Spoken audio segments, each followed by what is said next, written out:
कैसे हैं आप सब लोग। बड़ों को मेरा बहुत सारा नमस्कार और छोटों को बहुत सारा प्यार और साथ वाले को हेलो हाय। गाइस, जो मेरा वीडियो होता है, जो भी चीज़ें होती है वो सोसाइटी में क्या चीज़ें चेंज ला सकते हैं, उस चीज़ पे बहुत सारा वीडियो होता है, उसी चीज़ पे बेस्ड होता है। क्योंकि मेरा जो पूरा ओवरऑल कि आप क्या चेंज ला सकते हैं उस पे होता है, और कौन चेंज ला सकते हैं ये तो होता ही है, साथ मैं कैसे चेंज कर सकती हूँ इसके ऊपर ज़्यादा वीडियो होता है। मेरा यही मानना है कि मैं कैसे चेंज ला सकती हूँ सोसाइटी को, वो मैं आप लोगों को कैसे पहुँचाऊँ आप तक, कि कैसे सोसाइटी में कैसे चेंज लाया जा सकता है। और मुझे लगता है ये ओवर कॉन्फिडेंस नहीं है, ये कॉन्फिडेंस है कि मैं जो सोचती हूँ कि हाँ ऐसे चेंज ला सकते हैं, और वही मुझे लगता है कि एक सही मायने होता है, सोसाइटी में चेंज लाने का एक तरीका होता है। तो वैसे ही आज जो मैंने पिछले मंथ कुछ चीज़ें देखी है, उस पर मैंने ये सोचा कि कुछ जो अपने देश में नए नए लॉ बनते हैं, ये बनते हैं वो बनते हैं, वो सब एक नाम मात्र के बनते हैं, लेकिन क्या उस पर रियल में काम किया जाता है? वो बिल्कुल नहीं होता है। जो कानून, जो लॉ बनते हैं, वो सारी चीज़ें एक दिखावे के लिए बनते हैं, एक आपको पढ़ने के लिए बनते हैं, एग्ज़ाम पॉइंट ऑफ व्यू से बनते हैं, और ये देखने के लिए कि हाँ इंडिया में ये कानून है। तो लेकिन क्या वो ग्राउंड पे उसका यूज़ किया जाता है, ग्राउंड पे वो फॉलो होता है? ये बिल्कुल नहीं होता। ऐसे कई नियम हैं जो चीज़ें फॉलो नहीं किया जाती है, बस नियम को बना दिया गया है। तो मुझे लगता है कि ये चीज़ें, कानून बनाना सिर्फ काम नहीं होता, उस पर लोग कैसे उस चीज़ को फॉलो करते हैं वो बहुत बड़ी चीज़ होती है। तो वैसे ही कन्या भ्रूण हत्या, गर्ल्स फेटिसाइड को कैसे रोका जाए, उस चीज़ पे मेरा मानना है। तो अगर हम उस चीज़ को जड़ से देखें तो क्या है दिक्कत कि लोग कन्या भ्रूण हत्या करते हैं, कन्या बच्चे को, बेटी को आने से पहले उसको मार डालते हैं। खैर इस चीज़ कहने को वैसे लोग जिनको मेरा अगर बस चले तो मुझे लगता है जिस तरीके से वो मारते हैं, वो डॉक्टर भी उसका जो उसमें हाथ होता है, और उसको अगर मुझे पता चल जाए तो मुझे लगता है कि ऐसे लोगों को अब आप बोलेंगे कि आपको सब चीज़ें तो ऐसा लगता है कि हटा देनी चाहिए सोसाइटी से। मुझे लगता है कि सबसे पहले तो उस डॉक्टर पे केस कार्रवाई इतनी सख्त करनी चाहिए कि उसको याद रहे कि वो क्यों डॉक्टरी किया है, क्या इसी चीज़ के लिए किया है। और ऐसे पेरेंट्स जिनको लगता है कि ये सारी चीज़ें उनको, मैं रहती तो ऐसी कुछ इतनी कड़ी सज़ा देती कि वो दोबारा भूल जाते कि ऐसी भी चीज़ें करनी चाहिए, और सोचने से भी डरते मैं ऐसी सज़ा देती।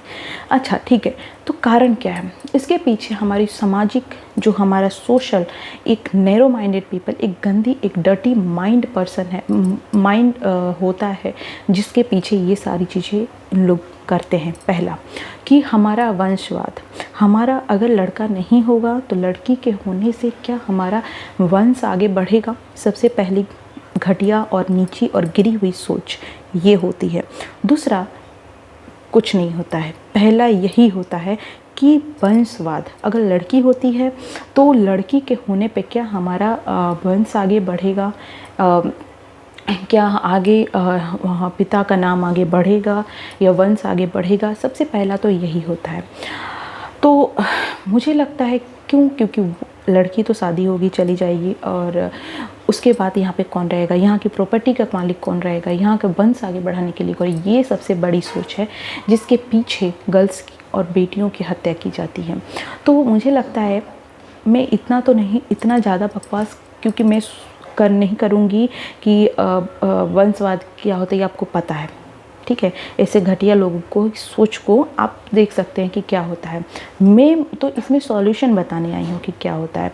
देखिए, वंशवाद सबसे पहले रोकना होगा। सबसे पहले गर्ल्स को बराबरी का हिस्सा देना होगा। अगर गर्ल्स की बराबरी का हिस्सा का कहने का मतलब वो आप खेती से लेकर के, पैसे से लेकर के, हर चीज़ में जितना लड़की का हिस्सा, लड़के का हिस्सा, उतना लड़की का हिस्सा, दोनों को बराबरी देनी पड़ेगी। दोनों को ये बताना पड़ेगा कि ये घर आज नहीं, कल नहीं, हमेशा तुम दोनों का है। जितना इस खेत पे, इस ज़मीन जायदाद, घर पे जितना हक लड़के का है उतना ही हक लड़की का है। और ये बोलने से नहीं, ये कानूनी तौर पे देना होगा, ये कानूनी तौर पे मेंटली सेटअप करना होगा कि जितना, क्योंकि आज क्या होता है कि हम बोल देते हैं, लड़की हुई बहुत खुश हो जाते हैं कि हमारे घर में लक्ष्मी, ये सब दिखावे और फेक चीज़ होती है। अगर वही लड़की 2 लड़की हो जाए तो तो देखिएगा उनका चेहरा। और मैं ये नहीं बोल रही हूँ कि देखिए, मैंने हमेशा बोला है, जो कि एक लाइन हमेशा रिपीट करती हूँ कि प्लीज़ आप 2-4 लोगों के बीच में मत जाएं। आप अभी भी जा कर के देखें, गाँव में अभी भी जा कर के देखें। इंडिया के बहुत सारी जगहों पे, कोई भी स्टेट हो, आप प्लीज़ इस चीज़ में कि बिहार में ही होता है, यूपी में ही होता है, हर एक स्टेट में लड़कियों के होने पे एक लड़की हो जाए तो बोलेंगे अच्छा ठीक है, 2 लड़की हो जाए तो आप देखिएगा, वहीं 2 लड़का हो जाए तो आप उनकी खुशी देखिएगा। तो अभी भी ये सारी चीज़ें चलती आ रही है। और जब तक हम कानूनी तौर पे कानून इस चीज़ों की, हाँ, हम ये फिक्स है कि इतना, अगर जैसे कि आज लड़का होता है, वो लड़का निकम्मा क्यों ना हो, वो लड़का किसी भी लेवल का क्यों ना हो, कुछ भी ना करे तो भी बाप की प्रॉपर्टी जाती है लड़कों को। सबसे पहले तो ये बंद करना होगा कि अगर बच्चा हो रहा है तो माँ बाप की प्रॉपर्टी को दोनों हिस्सों में इक्वली डिवाइड की जाए। दूसरी बात, गांव में जितना, क्योंकि वंशवाद को ख़त्म करने का एक ही तरीका है, गांव में जितना हक लड़के का है उतना ही लड़की का होना चाहिए। उतना होगा तो क्या होगा, लड़की गांव से जुड़ी रहेगी, राइट, वो सारी चीज़ें जुड़ी रहेगी। तो ये एक फिक्स रख देना चाहिए कि जितना हक लड़का उतना हक लड़की का होना चाहिए। मैं ये नहीं बोलती कि लड़की के हस्बैंड का हो या लड़के की वाइफ का हो, ये आपके बच्चे हैं, आपके लड़के और लड़कियां दोनों को बराबर बांटने पे क्या होगा कि ये जो हमारे माइंड में चलता है कि वंश आगे नहीं बढ़ेगा, ये नहीं होगा, तो हम अगर लड़कियों को शुरू से ही बोलेंगे कि ये घर तुम्हारा है भी है और लड़की का भी है, इसमें तुम रह सकती हो, जब मन करे आ सकती हो, तुम यहाँ के लोगों से ये जो खेत बाड़ी ये सारी चीज़ें हैं वो तुम्हारा भी है। तो अगर हम इक्वालिटी देंगे, इक्वालिटी इस चीज़ में लाएंगे, तो ये सबसे पहले तो ये थॉट लोगों के मन से दूर होगा कि सिर्फ लड़का ही होगा तो वंश आगे बढ़ सकता है, या लड़का होगा तो हमारा जो पीछे की जो प्रॉपर्टी है उस चीज़ को एक्सीड कर सकता है। तो ये अच्छा, अब बोलेंगे खेती बाड़ी ये सारी चीज़ें, तो गाइस आपको पता होगा देश हमारा ग्रामीण क्षेत्र के वाला देश है। हमारे देश में सबसे ज़्यादा ग्रामीण लोग रहते हैं।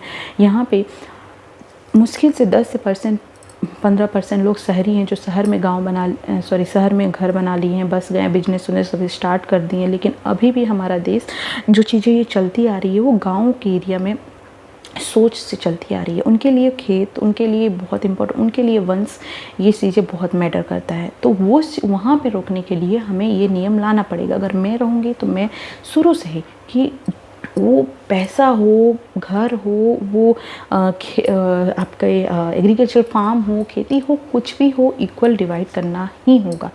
इससे क्या होगा, इससे यही होगा कि हाँ, ये जो चीज़ें है पूरी, वो लड़की की भी है, लड़की भी वो सारी चीज़ें जो है वो उसका है। और आगे चल कर के अगर ये भी वो सारी चीज़ें करेगी, ये भी इस चीज़ पे आगे, ये घर ऐसा नहीं है कि लड़का नहीं होगा तो चलेगा नहीं, तो ये सारी चीज़ें उसका है। आज बहुत लोग होते हैं जिनकी लड़के नहीं होते, वो बोलते हैं अरे अब तुम्हारी तो लड़की हैं, क्या होगा आगे चल के, तुम्हारा तो आगे कुछ बढ़ेगा नहीं, तुम्हारी खेती बाड़ी कौन संभालेगा, मतलब मान लीजिए घर में और कोई लड़का है तो वो तो वही संभालेगा। तो ये सारी चीज़ों से दूर निकलना पड़ेगा। और ये कैसे निकलना पड़ेगा, मोरल वैल्यू की अगर बात आप सुने होंगे तो ये बहुत चीज़ें होती है। देखिए, कानून, लॉ एंड ऑर्डर जो होती है, शुरू में जो बनता है वो पहले एक समझाया जाता है कि उसको ऐसे करना चाहिए, और ये सारी जब चीज़ें उस चीज़ से नहीं बने तो आपको अपना एक रिजिड नेचर लाना चाहिए, कानून को एक रिजिड बनना चाहिए कि हाँ ऐसे ही होना चाहिए।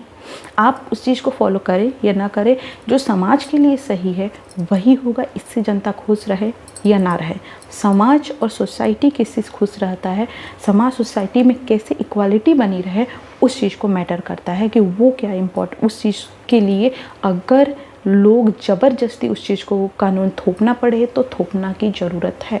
कानून थोपना ज़बरदस्ती, अगर समाज के लिए वो भलाई का काम है तो वो भी थोपना ज़रूरी है, सीधी बात है। तो मुझे लगता है कि अगर हम हर एक चीज़ में इक्वालिटी लाएंगे, हर एक चीज़ में लड़की को वो सारा हक देंगे जो हम आज तक देते हैं लड़कों को, तो सबसे पहला तो यही स्टेप होगा कि लोगों के मन से हटेगा कि लड़की अगर नहीं हुई तो लड़का अगर नहीं हुआ तो क्या होगा यहाँ के खेत बाड़ी या फिर यहाँ के प्रॉपर्टी या फिर जो भी। अगर हम इक्वालिटी लाएंगे, बराबरी का हिस्सा बांटेंगे, तो ये हमारे माइंड से हट जाएगा कि क्या होगा अगर हम लड़का नहीं हुआ तो ये सब जो जड़ है वो है वंशवाद, गंदा सोच और इक्वालिटी ना रहने की वजह से लड़कियों को आज ऐसे हीन भावना से लोग देखते हैं और बच्चियों के आने से पहले उसकी हत्या करते हैं। दूसरी बात, अगर मुझे बोले कि पनिशमेंट क्या होगा, मैं रहती तो मैं अगर कोई भी गर्ल्स हत्या होता, बेटियों को पेट में मारा जाता, मैं उसको सीधे तौर पे जिस तरीके से मारा गया है उसी तरीके से मैं डॉक्टर को पहले सज़ा देती, उसके अलावा मैं उसके पेरेंट्स को देती। तो सबसे पहले तो मैं यही करती। तो कानून बनने से गाइस नहीं होगा, कानून को कैसे एप्लीकेबल होगा वो सबसे ज़रूरी है। और जब तक सोसाइटी में इक्वालिटी नहीं आएगी, सब तक सोसाइटी में चीज़ें ये नहीं बताया जाएगी कि लड़कियां भी वो सब चीज़ की हकदार हैं जो लड़के आज हैं, तो तब तक हमारे समाज में लड़कियों को ऐसे ही देखा जाएगा, ऐसे ही उनके साथ बर्ताव किया जाएगा और ये चलते रहेगा। तो इस चीज़ को चेंज करना है तो सबसे पहले नियम को स्ट्रॉन्ग बनाना होगा और उसको अप्लाई करना होगा ग्राउंड पे, और इक्वालिटी लाने की बहुत ज़रूरत है। ऐसे नहीं बोलने से कुछ हो जाए कि घर में मेरी लक्ष्मी आई है, सब दिखावे की बात है। अगर आपको रियल में अपनी बेटी से प्यार है तो आपको वो हर चीज़ देना पड़ेगा जिसको आप बोलते हैं ना, बेटा अगर कुछ ना भी करे वो क्यों ना बेकार हो तो भी उसको मिल ही जाता है, ठीक है। तो सबसे पहले तो ये चेंज करना पड़ेगा कि लड़का और लड़की में जो डिफरेंस हम माइंड में क्रिएट किए हैं, अगर इक्वालिटी लाना है तो हर एक बेसिस पे इक्वालिटी लाने की ज़रूरत है। और ये गाइस मुझे तो मौका मिले ना तो मैं ऐसे नियम लाऊं तब पता चले, और भगवान ऊपर वाले का बस मर्जी रहे तो वो दिन दूर नहीं होगा। Thank you so much for watching my channel and please share and subscribe. आप लोगों का साथ और आप लोगों का प्यार से मेरा हौसला बुलंद रहेगा guys. Thank you so much.